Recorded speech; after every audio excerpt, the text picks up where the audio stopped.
안녕하십니까. 태상회계법인의 이영원 회계사입니다. 예, 오늘은 좀 새로운 방식의 강의를 좀 촬영을 하려고 하는데요. 기존까지는 뭔가 계정광업별 뭐 이런 이슈에 대해서 좀 설명을 했다면 오늘부터는 좀 어떤 액티비티라는 표현을 좀 생각해 봤는데 어떤 사건별로 내지는 업무별로 좀 어떤 일을 처리하는 과정, 내지는 그 안에서 뭔가 이슈를 이제 생각해야 되는 부분, 그런 것들을 좀 이렇게 구어체로 업무 어떤 흐름에 과 이제 좀 표현 못하겠네요. 설명을 해보도록 하겠습니다. 오늘은 첫 시간으로 원화예금에 이제 입금이 들어온 경우, 특히 이제 좀 거래처에서 이제 입금이 들어온 경우, 이제 어떻게 회계 처리를 할 것이며 어떤 이슈들을 이제 생각해야 되는지에 대해서 좀 설명을 드려보도록 하겠습니다. 자, 입금이 들어왔습니다. 통장에 한 100만 원이 딱 꽂혀 있어요. 자, 참, 어떤 분들은, 입금 들어왔네? 매출 거래처네? 예, 그러면, 자변의 예금, 대변의 매출 채권, 내지는 외상 매출금, 이렇게 해서 이제 끝내면 되는구나, 라고 생각하시는 부분도 있을 것 같은데, 그러면 안 되죠. 큰일 납니다. 내용을 확인하고, 금액이 잘 들어왔는지도 확인하고, 성격도 확인하고, 다 확인을 해야 되는 게 이제 일반적이죠. 자, 여러 가지 있습니다. 일단 금액을 이제 확인을 해 봅니다. 이제 일단은 일반적인 프로세스 상에서는 예금 입금액에 대해서 재무팀이 정리를 해서 영업부서한테 그 입금 내역을 확인해 달라. 어떤 내용인지. 뭐 이렇게 이제 서로 프로세스가 진행되죠. 다만 이제 우리 중소기업들은 그런 프로세스가 없을 가능성이 큽니다. 그냥 예금은 재무팀이 당연히 그냥 회계 처리하면 되는 거지. 뭐 이렇게 생각할 수도 있는 거죠. 사실은 이제 프로세스적으로 는 이제 뭐 재무팀에서 요청을 한다든지 아니면 뭐 영업팀에서 영업 통장을 확인해서 입금된 내역에 대해서 재무팀에 통보를 한다든지 내지는 영업팀에서 입금 정표를 치는 그리고 재무팀이 확인을 받는 이게 이제 일반적인 프로세스이고요. 자, 어쨌든 자 이제 우리는 중소기업이기 때문에 입금이 100만 원 됐습니다. 그러면 딱 뭐 A 거래처예요. 자, 이제 금액을 맞춰봐야 됩니다. 금액이 안 맞아요? 매출 채권은 한 1000만 원 있는데 100만 원이 들어왔어요. 그럼 이제 이게 뭐냐? 이렇게 물어보겠죠. 그러면 이제 이런 사례들을 좀 이제 제가 몇 가지를 좀 소개시켜 드리려고 합니다. 일반적인 사실은 회사들하면 뭐 그 영업 거래처마다 입금 스케줄이 있을 거고 뭐 한 달 뭐 이걸 말 내지는 이걸 말에 입금되는 스케줄이다라면 그 세금계산서 발행분하고 따박따박 맞는 게 일반적이고 그게 맞다면 참 일하기 편하죠. 하지만 대부분의 실무는 그렇지 않습니다. 자, 사례를 몇 가지 한번 소개시켜 드리면요. 참 그 유상사급 내지는 매입도 있고 매출도 있는 거래처의 경우는 이런 경우가 참 많죠. 채권 채무를 이제 상계에서 지급하는 경우입니다. 우리의 매출 채권과 우리의 매입 채무가 상계돼서 입금이 되는 경우. 그럼 이렇게 맞춰 봐서 맞다. 그다음에 A 거래처의 입금 어떤 시기와도 맞다라고 하면 차변에 예금 치고 매상 매입금 치고 대변에 매상 매출금 쳐서 회계 처리를 하면 되겠죠. 근데 또 이렇게 간단하지가 않습니다. 일반적으로 또 불량이 있으면 불량을 또 차감하고 들어오는 경우가 있죠. 그래서 영업팀에 물어봤더니 불량을 차감을 했다. 그럼 불량 관련된 뭐 공문이라든지 그쪽에서 받은 뭐 이메일 이런 것들을 달라. 왜냐하면 세금계산서 발행 대상이 아닌 경우가 있으니까. 이 불량에 대해서 이 세금계산서 발행 대상의 말씀을 드리면 결국 불량이 나서 만약에 그 재고가 다시 우리한테 받았으면 이제 세금계산서를 마이너스 세금계산서를 끊어야죠. 다만 그냥 어차피 재고는 못 쓰는 거니까 니네가 폐기해라. 그래서 우리한테 재고가 실물이 인도되지 않는다면 이제 어떤 보상으로 가서 결국 세금계산서 발행 대상은 아니게 됩니다. 그래서 우리 그 불량에 대해서 우리가 회계 처리가 이미 안 되어 있는 경우가 있겠죠. 그래서 불량이구나. 그러면은 차이를 뭐 잡손실 뭐 이렇게 하는 경우가 있는데 사실 이제 잡손실이냐 매출 차감이냐는 참 애매한 부분이 있는데요. 뭐 중요한 거는 우리 부가세 신고하고 또 맞추는 것도 굉장히 중요하기 때문에 대부분 회사는 잡손실 이라고 처리를 하는데 사실 좀 애매한 부분이 있습니다. 이걸 매출 차감으로 볼지 잡손실로 볼지. 그 조금 자세한 얘기는 이제 제가 블로그도 이제 작성을 했기 때문에 그걸 좀 참조해 주시면 좋을 것 같고요. 어쨌든 그것도 이제 매출 차감으로 할 것이냐 잡손실로 할 것이냐. 요거는 이제 감사를 받는 회사일 경우에는 감사인과도 좀 협의가 필요한 사항이고요. 그렇게 해서 그런 경우는 이렇게 회계 처리를 하게 되죠. 두 번째는 이제 참 수수료 500원을 띄고 주는 회사들이 참 많아요. 그러면은 이게 그렇게 회계 처리를 안 하면 계속 그 500원, 뭐 1000원 이 은행 수수료가 쌓이게 되니까 그것도 이제 그때그때마다 좀 정리를 해주면 좋겠죠. 안 그러면 큰일 납니다. 나중에 몇 년 지나면 500원, 1000원짜리 거래처가 무지하게 생겨버립니다. 그러니까 그것도 때때로 잘 맞춰주면 좋을 것 같고요.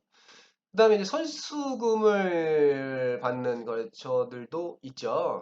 그래서 보니까 외상 매출금이 발생한 게 없어. 그래서 이제 영업한테 물어봤더니 일단 선수금이다. 하면은 이제 선수금으로 이제 회계 처리를 하는 것이 좋고요.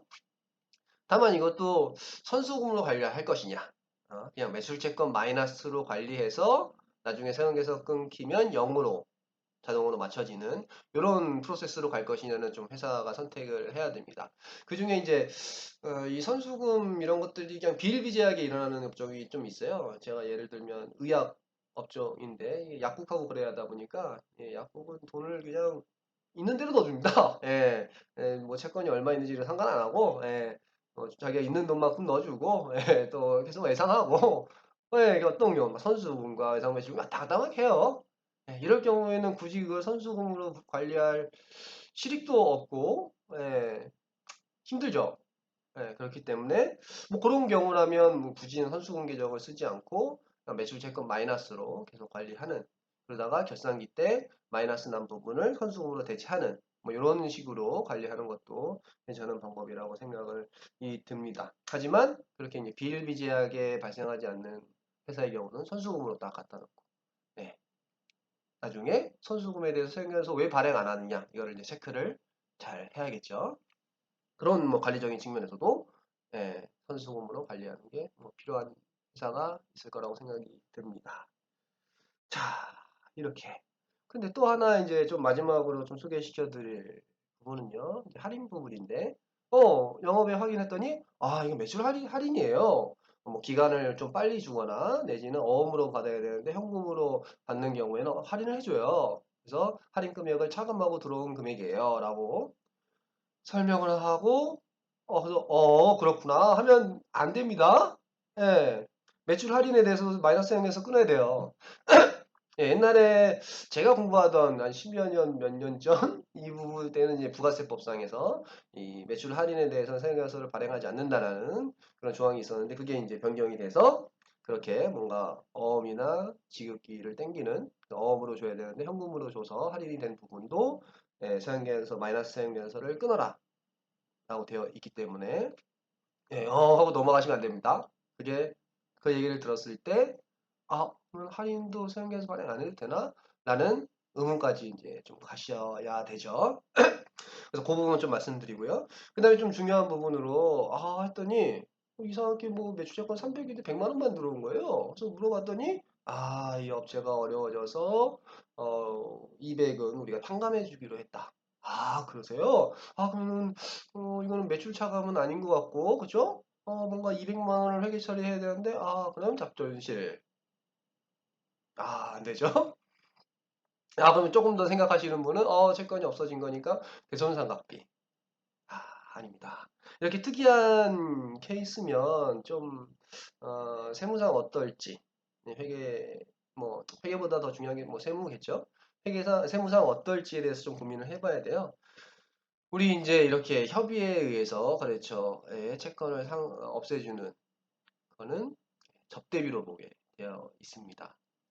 따라서 회계상 어떻게 잡손실로 하든 대손상각비로 하든 상관없이 그거에 대한 부분은 접대비로 보게 되어 있고 당연히 세무조정 접대비 한도 초과가 10인 계산 그거를 이제 해줘야 되는 것이죠. 만약에 회사가 이제 결정을 합니다. 우리 그래 그러면 접대비 원칙대로 접대비로 보고 나중에 세무조정 하겠다. 라고 하면 잡손실로 하면은 기억이 안 나겠죠? 그러니까 좀 대손상업비로 하는 것이 좀 좋을 것 같고요. 근데 회사가 이거 좀 세금도 많이 내는데 일단 숨기자. 뭐 세무는 전략일 수 있으니까요. 예, 전략적으로 걸릴 확률과 나중에 가산세물 확률. 어차피 지금 해도 내는 거고 걸려도 내는 거고 내는 거는 똑같습니다. 하지만 그 걸릴 가능성과 나중에 걸렸을 때 가산세 이 두 개를 이제 비교해서 전략적으로 선택을 하게 되어 있고 더 중요한 거 한 가지는 세무조사 나오면 무조건 예, 빵 금액을 0으로 해서 끝나지는 않는다는 거. 예, 어차피 뭔가를 가져가야 됩니다. 그래서 이제 어떤 분들은 가져갈 거 좀 마련해 준다 뭐 이런 좀 표현을 하기도 하는데 어쨌든 근데 더 문제는 이런 겁니다. 회사가 어, 이게 숨길래 했는데 대손사업비 이러면 이건 뭐 잡아잡서 하는 거죠. 대손사업비라는 거는 이제 회계적으로도 그렇고 세무적으로도 그렇고 이제 눈에 띄는 계정이고 체크를 하는 계정이기 때문에 이건 무조건 체크합니다. 그래서 만약에 이런 말을 해도 되는지는 모르겠지만 숨길 생각이고 나중에 걸리면 내겠다 이런 생각이고 한다면 대손상각비는 이거는 목적에 안 맞는 회계 처리입니다. 자, 이 부분 협의에 의해서 채권을 없어지는 부분은 결국 접대비다. 여기서 중요한 거는 사실 매출 채권이 없어지면서 뭔가 손실 처리하는 부분 이 부분은 이제 세무적으로도 굉장히 중요한 부분이기 때문에 그게 협의에 의해서 할인해 준 금액인지 아니면 회사가 망가져서 못 받는 금액을 비용 처리했든지 뭔가 과거에 오류가 있어서 채권이 생겼는데 그걸 없애는 비용이든지 어쨌든 채권을 직접적으로 비용 처리하는 부분은 좀 많이 고민을 하시고 대손에 대한 그런 부분들 그 대손 규정에 대해서 좀 생각을 해야 합니다.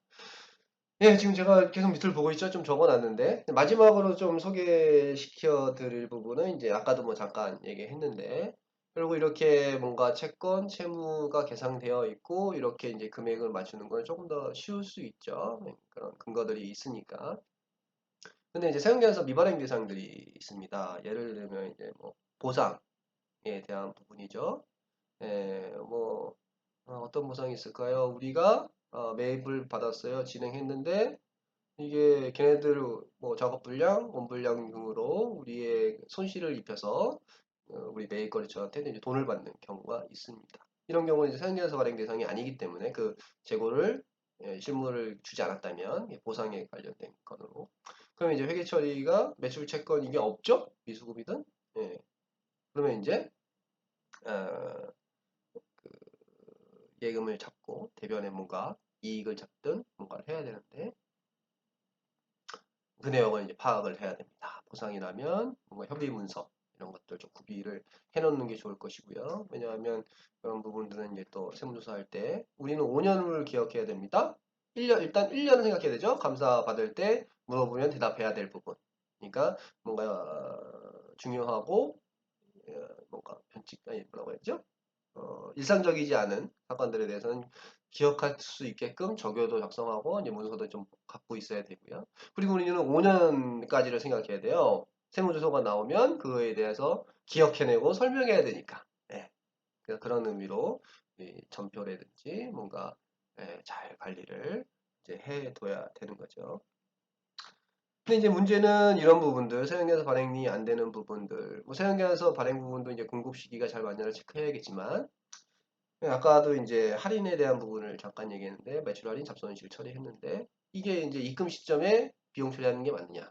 그 다음에 아까 세형계에서 발행이 안 돼서 이게 보상으로 판명된 부분, 이거를 지금 시점에, 입금되는 시점에 손익을 태우는 게 맞는 것이냐. 요거는 이제 좀 잘 고민을 하셔야 됩니다. 이게 이제 결국 발생 시기에 손익을 인식하는 게 맞기 때문에 그러니까 이런 부분들은 또 다시 한번 시간 체크를 좀 하셔야 되고요. 언제 그거를 처리를 해야 되느냐. 네. 난 몰랐다. 지금까지. 그 몰랐으니까 안 시점이 아니냐. 아닙니다. 발생 시점입니다. 안 시점 아니고요. 그런 거 있죠. 수출도 이제 자료가 없는데 어떻게 수출로 잡냐. 자료가 2달 후에 우리가 비해를 요구하는데 아니죠. 네, 그 비해를 받고 그 해당 일자를 보고 그 과거로 그 과거 이 발생 일자에 가서 전표를 작성을 해야 되는 게 맞는 것이겠죠. 네, 회계는 발생 중이니까. 그렇습니다. 네, 오늘은 이제 원화 거래처 입금 부분에 대해서 조금 이런저런 얘기를 좀 해드렸습니다. 네, 좀 어떻게 잘 들으셨는지 모르겠습니다. 앞으로 좀 더 열심히 하도록 하겠고요. 요거는 좀 제가 오늘 한 말들의 중요한 포인트, 세무적인, 회계적인 이슈에 대한 부분들은 또 포스팅할 때 좀 기재를 하도록 하겠습니다.